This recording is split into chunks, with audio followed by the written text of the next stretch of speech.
Un homme sauve un ourson qui se noie, mais la mère ours se retourne et fait quelque chose de terrible. John, un homme solitaire d'une quarantaine d'années, avait toujours trouvé refuge dans la nature. Passionné par les forêts et les montagnes, il avait décidé de passer quelques jours dans une cabane isolée, nichée au cœur d'une dense forêt de pins, loin de la civilisation. Cette cabane rustique, héritée de son grand-père, était son sanctuaire, un lieu où il pouvait se reconnecter avec la nature et apaiser son esprit. Ce matin-là, après avoir dégusté un café chaud sur le porche en bois, John avait enfilé ses bottes de randonnée et s'était aventuré sur un sentier familier. La rosée du matin brillait encore sur les feuilles et l'air était frais et revigorant. Alors qu'il avançait, absorbé par la beauté des lieux, un bruit étrange attira son attention.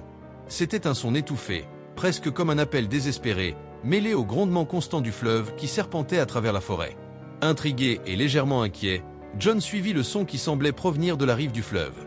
En se rapprochant, son cœur se serra en voyant un petit ourson luttant contre le courant impétueux.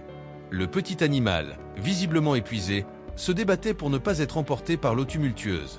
Le regard de John se durcit, déterminé à sauver cette créature en détresse. Sans perdre une seconde, John se précipita vers la rive, retirant ses chaussures et plongeant dans l'eau glacée. Le courant était plus fort qu'il ne l'avait anticipé, et chaque pas vers l'ourson demandait un effort colossal. Les bras tendus, il atteignit enfin le petit animal et l'attrapa fermement, sentant ses griffes s'accrocher désespérément à ses vêtements. John se battait contre la force de l'eau, ses muscles tremblant sous l'effort, mais il tenait bon. Après ce qui sembla une éternité, il parvint enfin à atteindre la rive avec l'ourson accroché à lui. Haletant et tremblant de froid, il posa le petit animal sur le sol. L'ourson, malgré sa peur évidente, semblait comprendre que John lui avait sauvé la vie. Le petit ourson, bien que paniqué, s'accrocha à la manche de John, cherchant un réconfort. John, tout en reprenant son souffle, ressentit une vague de soulagement en voyant que l'animal était hors de danger. Mais avant qu'il ne puisse savourer ce moment de triomphe, un craquement de branches et un grondement sourd firent écho dans l'air, attirant son attention. Il se retourna lentement, son cœur battant à tout rompre. À quelques mètres de là, la mère ours se tenait debout, ses yeux perçants fixés sur la scène. Le poil hérissé et les muscles tendus, elle avançait prudemment, sa démarche lourde et menaçante. John comprit instantanément qu'il devait agir avec prudence. Le véritable défi commençait maintenant. La tension monta en flèche alors qu'il essayait de réfléchir à la meilleure manière de gérer la situation. Il savait que tout mouvement brusque pourrait déclencher une réaction agressive de la part de l'ours. John tenta de garder son calme, sachant que chaque seconde comptait dans cette confrontation imprévue avec la nature sauvage. Alors qu'il essayait de garder son calme face à la mère ours, John ne pouvait s'empêcher de se rappeler un épisode douloureux de son enfance. Il avait 10 ans quand il avait perdu son chien, Rex, emporté par une rivière en crue. La douleur de cette perte l'avait marqué profondément, et c'est sans doute cette blessure ancienne qui avait dicté sa réaction instinctive de sauver le petit ourson. « Rex, je ne pouvais pas te sauver ce jour-là, pensa-t-il, les yeux fixés sur la mère ours. Mais je peux sauver cet ourson aujourd'hui. Je dois le faire. » Tandis qu'il avançait lentement vers la mère ours, tenant toujours le petit contre lui, il se questionnait intérieurement. « Est-ce que j'ai fait le bon choix ? Me suis-je mis en danger inutilement ? Mais comment aurais-je pu rester indifférent ? Comment aurais-je pu laisser cet ourson se noyer sans rien faire ? Chaque pas était un défi. La mère ours grondait, ses yeux surveillant chaque mouvement de John. Il déposa délicatement le petit ourson au sol et recula lentement, les mains en l'air en signe de paix. Le petit, malgré sa peur, se tourna vers sa mère et poussa un petit cri de détresse. John, la gorge serrée, espérait de tout cœur que la mère ours comprendrait qu'il n'était pas une menace.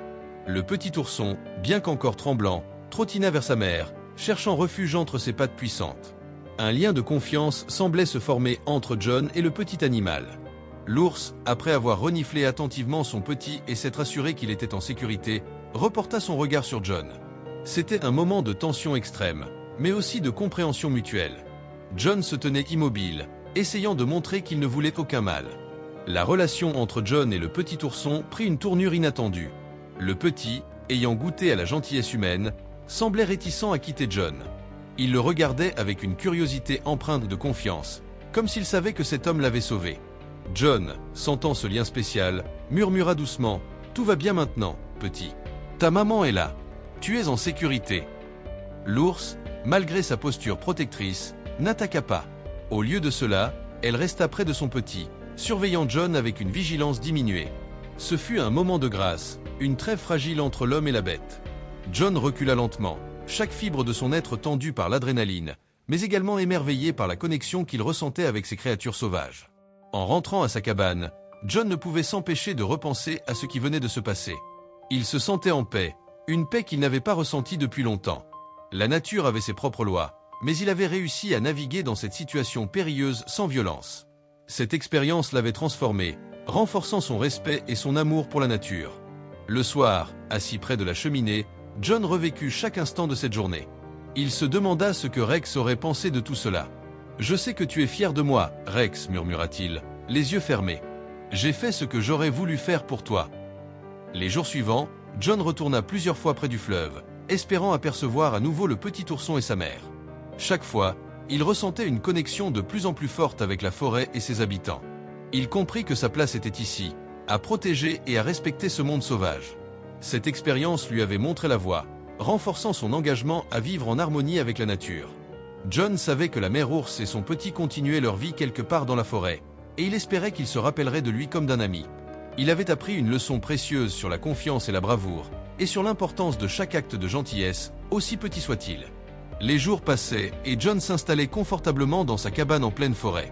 Chaque matin, il retournait près du fleuve, espérant apercevoir de nouveau l'ourson et sa mère. Ce matin-là, en se promenant dans la forêt, il entendit des bruits de branches cassées et de feuillage remué. Il se figea, les sens en alerte.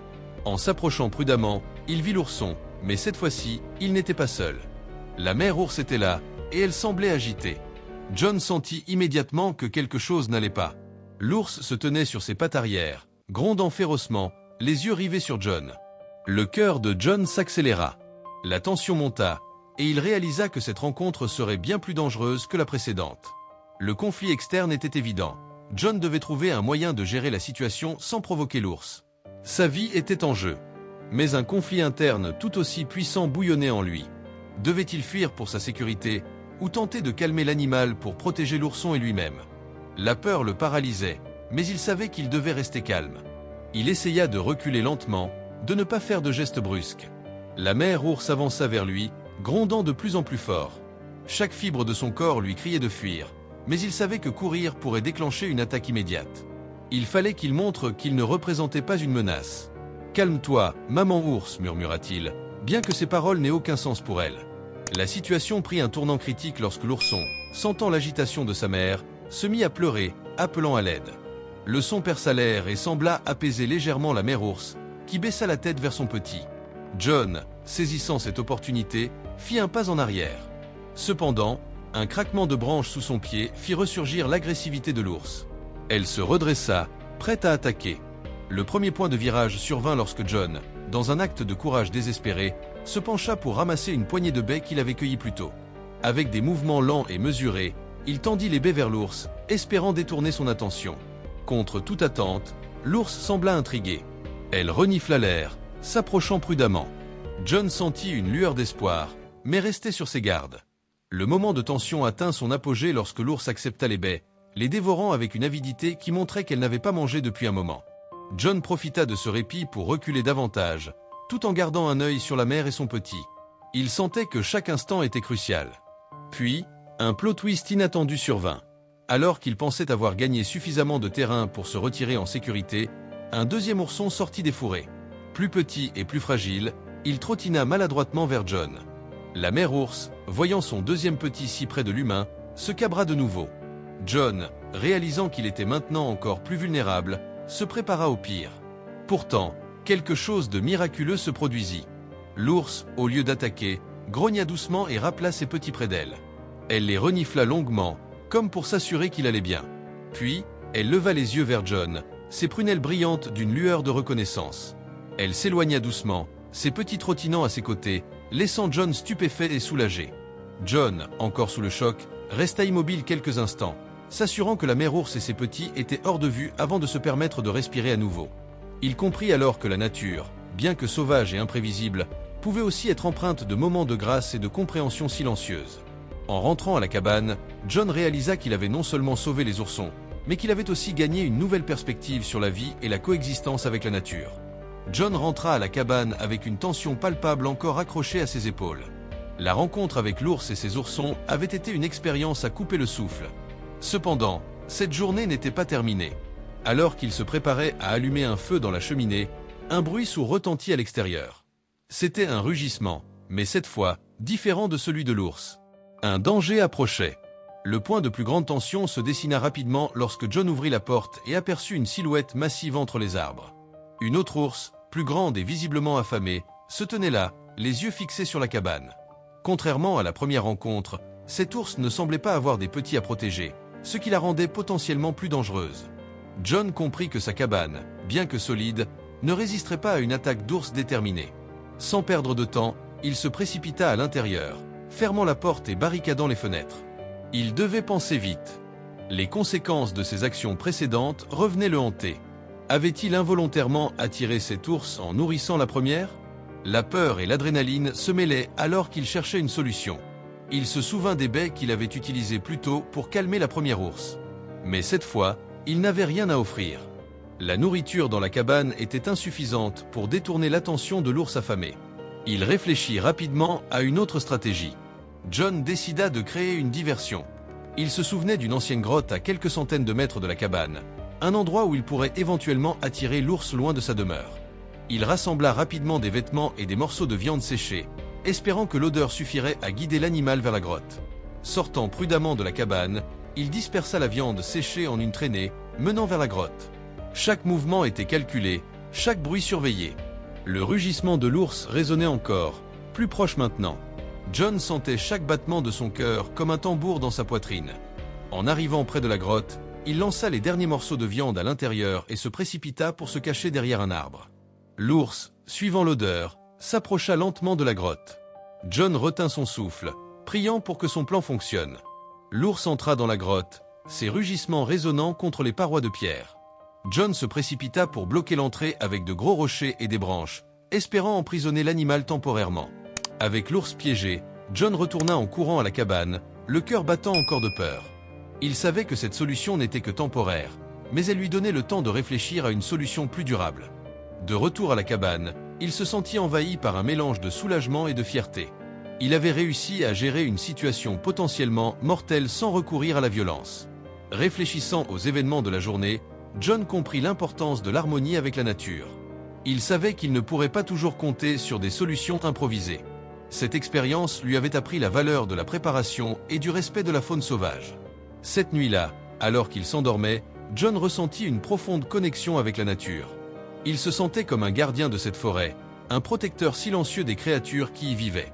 Le lendemain matin, il décida de renforcer la cabane et de stocker des provisions pour les animaux sauvages, créant ainsi une coexistence pacifique. John savait que sa vie ne serait plus jamais la même. Les défis qu'il avait surmontés et les leçons apprises avaient forgé en lui une résilience et une sagesse nouvelles. Il était prêt à affronter l'inconnu avec courage et compassion, vivant chaque jour avec un respect renouvelé pour la nature et ses habitants.